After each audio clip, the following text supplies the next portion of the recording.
আমাদের সকল দলের একটাই দাবি, অনতি বিলম্বে স্বাধীন বাংলায় শয়তান কাদিয়ানীদেরকে রাষ্ট্রীয়ভাবে অমুসলিম ঘোষণা করতেই হবে, করতেই হবে, করতেই হবে। পাকিস্তানে 10,000 মুসলমান ইউসুফ বিন নূরের নেতৃত্বে রক্ত দিয়েছে। বাংলাদেশে 10 লক্ষ মুসলমান বুকের তাজা রক্ত ঢেলে দিতে বাধ্য হবে ইনশাআল্লাহ।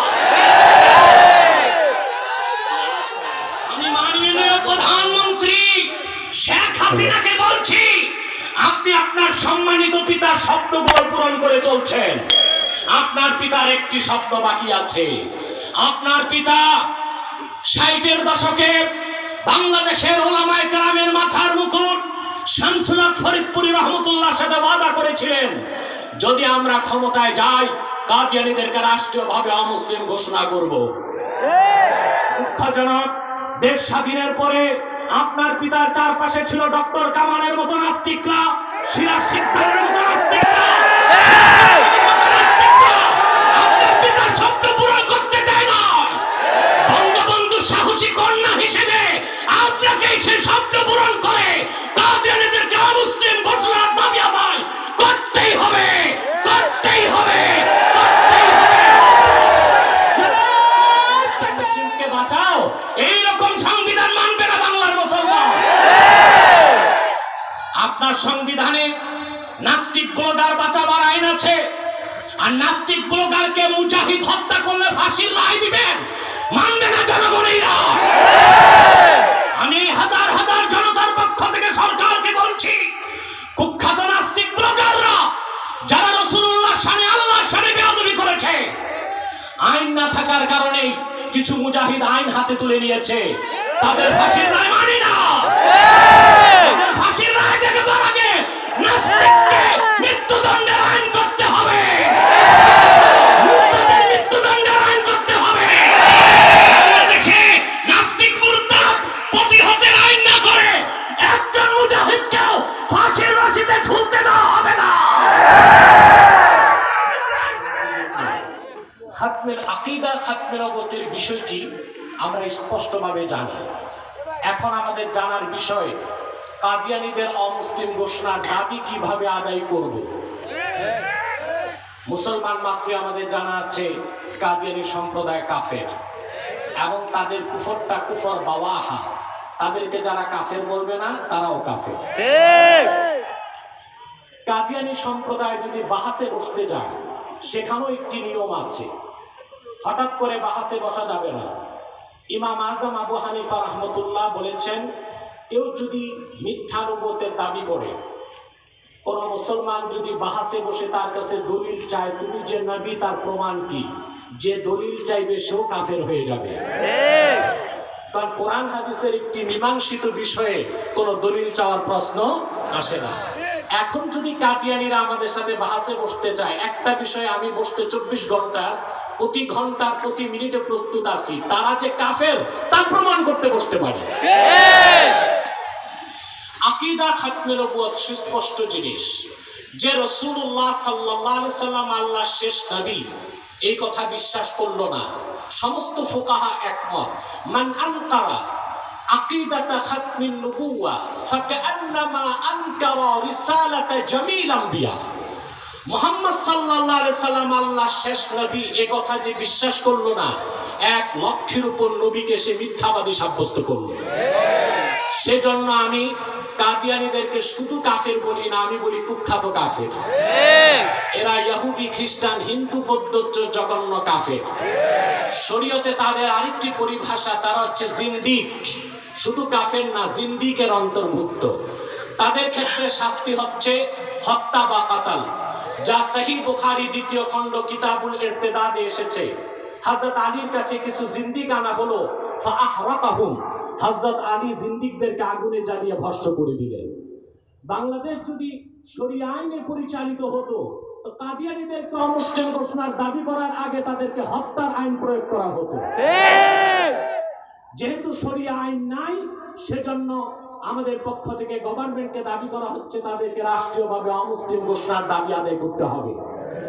বিষয়টি স্পষ্ট, আল্লাহ এক, লা ইলাহা ইল্লাল্লাহ। আল্লাহ ছাড়া কোনো প্রকারই মাবুদ নেই। জিল্লি মাবুদ নাই, ছোট মাবুদ নাই, ঠিক কিনা? মাজাজি মাবুদও নাই। ঠিক রাসূলুল্লাহ সাল্লাল্লাহু আলাইহি ওয়াসাল্লাম বলেছেন, ইন্নার রিসালাতা ওয়ান নুবুওয়াতা ক্বাদ ইনকাতাআত ফালা রাসূলা বাদি ওয়ালা নবী। নবুয়ত রিসালাতের দরজা আমাকে প্রেরণের মাধ্যমে বন্ধ করে দেওয়া হয়েছে। আমার পরে কোনো নবী নাই, কোনো রাসূল নাই। আল্লাহ ছাড়া যেমন কোনো মাবুদ নাই, মুহাম্মদ সাল্লাল্লাহু আলাইহি ওয়াসাল্লামের পরে কোনো প্রকারই নবী কিংবা রাসূল নাই, ছিল না, নাই, আসবে না। এটাই আকীদা খাতমে নবুয়ত। এই বিশ্বাসটি যার থাকবে না, নিঃসন্দেহে সে কাফের এবং অমুসলিম।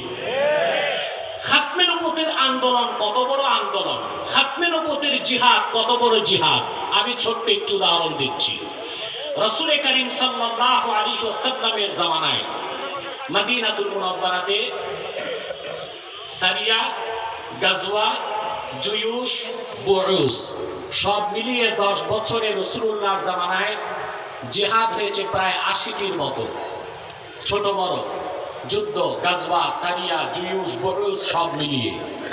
এই 80টির মতো যুদ্ধে ইসলামের পক্ষে এবং বিপক্ষে মোট মানুষ নিহত হয়েছে মাত্র 1018 জন 10 বছরে।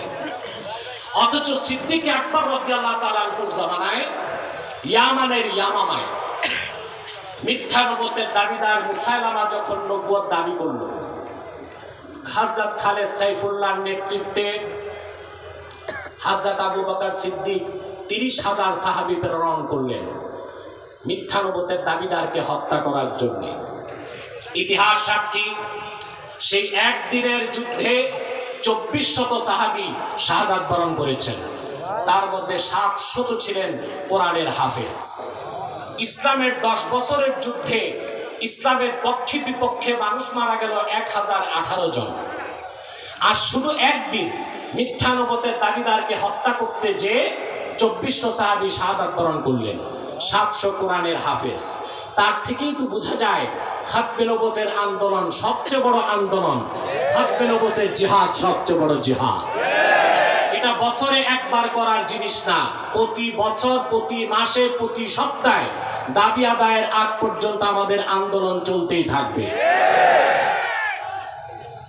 প্রিয় সুধী, পূর্বে যারাই মিথ্যা নবুয়ত দাবি করত তাদের কাছে প্রমাণ চাওয়া হতো না, তাদেরকে কতল করা হতো।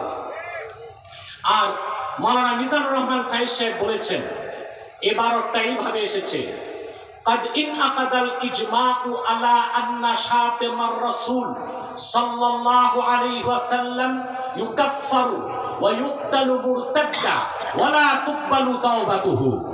আল্লাহ রাসূল সাল্লাল্লাহু আলাইহি ওয়াসাল্লামের আরশচুম্বী মর্যাদাকর শানের খেলাফ কোন বক্তব্য যদি কেউ দেয়, রাসূলুল্লাহ শান মানে যদি তানাক্কুস করে, ইস্তিগফার সাব্যস্ত করে, তাকে কাফের ঘোষণা করে হত্যা করতে হবে।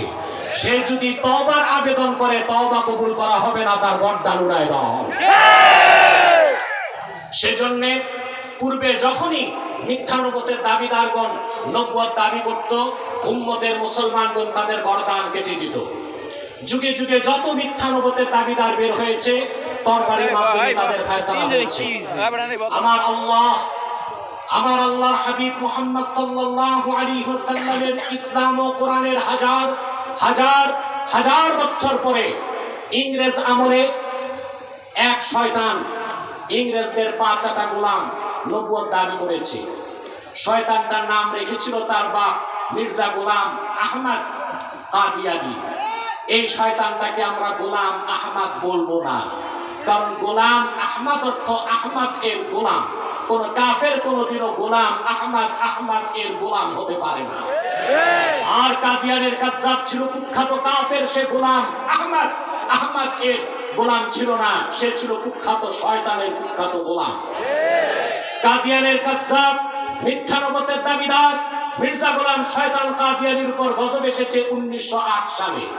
যখন গজব এসেছে, কাদিয়ানের কাযযাব মিথ্যা নবুয়তের দাবিদার মির্জা গোলাম শয়তান কাদিয়ানী 1908 সালে ধ্বংস হয়ে কুখ্যাত জাহান্নামের কুখ্যাত কুকুরে পরিণত হয়েছে, তার অনুসারীরাও ধ্বংস হয়েছে। বর্তমানে কিছু কাদিয়ানী বাংলাদেশে আছে। ইতিমধ্যে তারা বাংলাদেশে 83টি সেন্টার করে ফেলেছে। নারায়ণগঞ্জে 2টো সেন্টার, ঢাকাতে কয়েকটি সেন্টার, আশুলিয়াতে সেন্টার, মুন্সিগঞ্জে তারা সেন্টার করেছে। এদেশে হিন্দুরা বসবাস করছে, তাদের সাথে আমাদের কোনো আন্দোলনের প্রয়োজন হয় না। হিন্দুরা আছে অমুসলিম পরিচয়ে, ঠিক কিনা বলে? খ্রিস্টানরা আছে অমুসলিম পরিচয়ে, বৌদ্ধরা আছে অমুসলিম পরিচয়ে, কিন্তু কাদিয়ানীরা তাদের চেয়ে বড় কাফের, কিন্তু তারা মুসলিম পরিচয় দিয়ে আমাদের ধর্মীয় অনুভূতিতে আঘাত দিচ্ছে। মুসলমানকে জঘন্যতম চক্রান্তের মাধ্যমে কনভার্ট করে অমুসলিম বানাবার চেষ্টা করছে, তা আমরা বরদাস্ত করতে পারি না। তারা তাদের আস্তানাকে মসজিদ বলছে। হিন্দু বৌদ্ধ খ্রিস্টানদের উপাসনালয় যেরকম মসজিদ হতে পারে না, কাদিয়ানীদের আস্তানা মসজিদ হতে পারে না।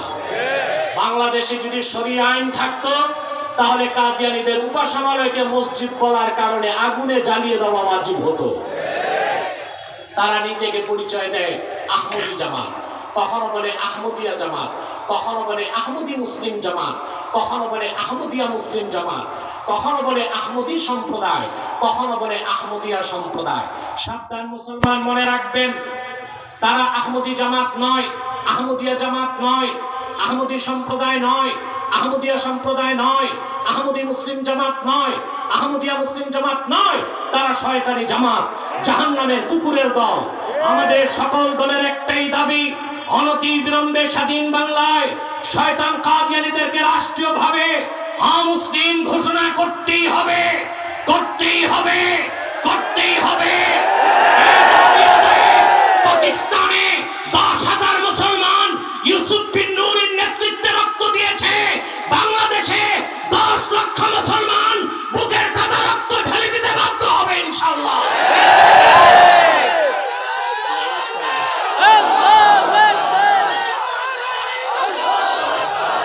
আমি মাননীয় প্রধানমন্ত্রী শেখ হাসিনাকে বলছি, আপনি আপনার সম্মানিত পিতার শব্দগুলো পূরণ করে চলছেন।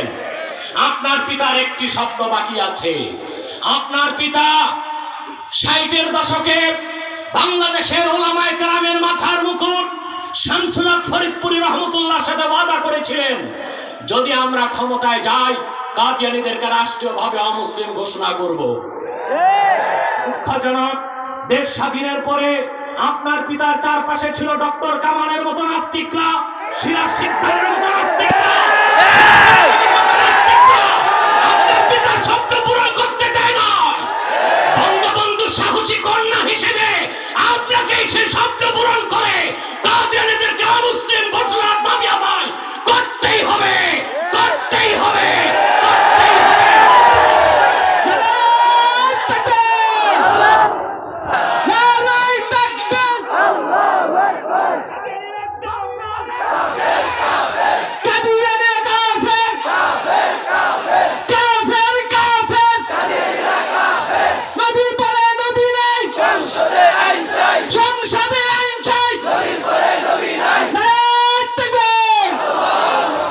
আমার মুসলমান ভাইরা, আপনারা দেখেছেন একটি লাইভ শোতে কাদিয়ানীদের এক দালাল আমার সাথে বিতর্কে বসেছিল।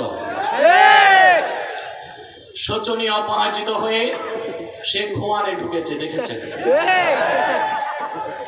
কাদিয়ানেরা প্রচুর বুদ্ধিজীবীকে খরিদ করেছে। তারা প্রশ্ন করে কে কাফের কে মুসলিম তা বলার অধিকার আলেমদেরকে দিয়েছে। আমি বলি আল্লাহ দিয়েছেন। কাফেরকে যে কাফের বলবে না সেও কাফের। কাফেরকে মাযহাবে কি উসুল আছে সেটা তো পরে, কোরআন হাদিসের উসুল আগে। আমরা কাকে কাফের বলবো? আল্লাহ কোরআন কারীমে বলেছেন, মা ইউজাদিলু ফি আয়াতিল্লাহি ইল্লাল্লাযীনা কাফারু। আল্লাহর কোরআনের আয়াত যারাই অস্বীকার করে, কোরআনের আয়াত নিয়ে অপব্যাখ্যা করে, বিতর্ক করে, ঝগড়া করে, তারা কাফের ছাড়া কেউ নয়।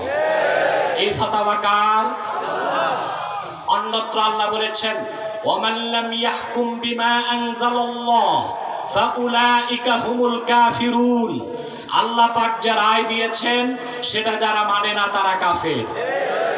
তাহলে যারা খাতমে নবুয়ত স্বীকার করে না তারা কোরআনের একটি আয়াত নয়, আল্লামা আনোয়ার কাশ্মীরির মতে 1000 আয়াতকে তারা অস্বীকার করে, হাজার হাজার মুতাওয়াতির হাদিসকে অস্বীকার করে, ইজমায়ে সাহাবাকে অস্বীকার করে, ইজমায়ে উম্মতকে অস্বীকার করে।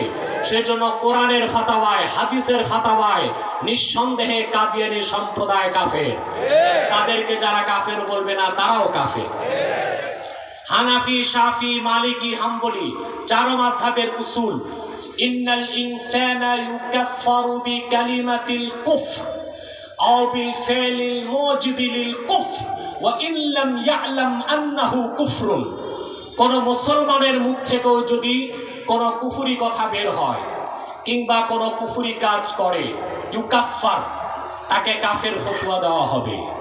যে লোকটির মুখ থেকে কুফর বের হলো সে যদি নাও জানে কথাটি কুফরি, অতএব কোন ঠুনকো উসুল দিয়া কাফেরকে রক্ষার কোনো সুযোগ নেই। কোরআন হাদিসের উসুলের উপর আর কোনো উসুল নেই। তর্কের খাতিরে মেনে নিলাম কাফেরকে কাফের বলতে নাম থাকতে হবে। তাহলে আমরা যে মুসলমান, আমাদের নাম কি কোরআন কারিমে আছে? তা আমরা কিভাবে মুসলমান দাবি করি? কোরআন হাদিসে কে কাফের, কে মুনাফিক, কে মুসলিম সংজ্ঞা দেওয়া আছে। আল্লাহ 3টি নামে সূরা নাজিল করেছেন, সূরা আল মুমিনুন, সূরা আল মুনাফিকুন, সূরা আল কাফিরুন। কিয়ামত তক মুমিনের সংজ্ঞায় যে পড়বে সে মুমিন, কাফেরের সংজ্ঞায় যে পড়বে সে কাফের, মুনাফিকের সংজ্ঞায় যে পড়বে সে মুনাফিক, যেই যুগেই আসুক, যেই নামেই আসুক। ঠিক কিনা বলে? অতএব পরিশেষে আমি একটি কথাই বলবো, বাংলাদেশের সংবিধানকে রক্ষা করতে হলেও কাদিয়ানীদেরকে অমুসলিম ঘোষণা করতে হবে। সংবিধানে আছে প্রত্যেক ধর্মের অধিকারকে রক্ষা করবে রাষ্ট্র, কিন্তু এইটা কি রকম সংবিধান যে কুখ্যাত কাদিয়ানীরা ইসলাম ও মুসলমানের অধিকারকে নষ্ট করে সাংবিধানিকভাবে সরকার বাধা দেয় না? তাহলে সংবিধান ধর্মনিরপেক্ষতার উদ্দেশ্যে কি ইসলাম ঠেকাও আর কাফের মুসলিমকে বাঁচাও? এই রকম সংবিধান মানবে না বাংলার মুসলমান। আপনার সংবিধানে নাস্তিক ব্লগার বাঁচাবার আইন আছে, আর নাস্তিক ব্লগারকে মুজাহিদ হত্যা করলে ফাঁসির রায় দিবেন, মানবে না জনগণেরা। আমি হাজার হাজার জনতার পক্ষ থেকে সরকারকে বলছি, কুখ্যাত নাস্তিক ব্লগাররা যারা রাসূলুল্লাহর শানে, আল্লাহর শানে বেয়াদবি করেছে, আইন না থাকার কারণে কিছু মুজাহিদ আইন হাতে তুলে নিয়েছে, তাদের ফাঁসির রায় মানি না।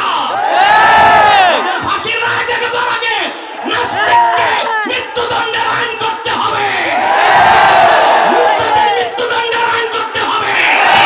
বাংলাদেশে নাস্তিক মুরতাদ প্রতিহতের আইন না করে একজন মুজাহিদকেও ফাঁসির রশিতে ঝুলতে দেওয়া হবে না।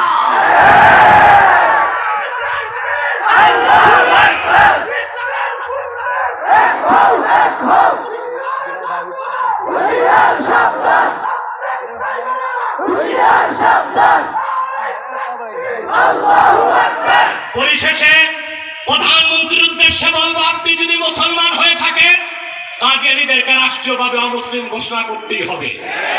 যদি সংবিধান রক্ষা করতে চান কাদিয়ানীদেরকে অমুসলিম ঘোষণা করতেই হবে। যদি স্বাধীনতার চেতনা রক্ষা করতে চান কাদিয়ানীদেরকে অমুসলিম ঘোষণা করতে হবে। যদি না করেন কিভাবে দাবি আদায় করতে হয় বাংলার মুসলমান তা দেখিয়েছে 47 সালে, 52 সালে, 71 সালে, প্রয়োজনে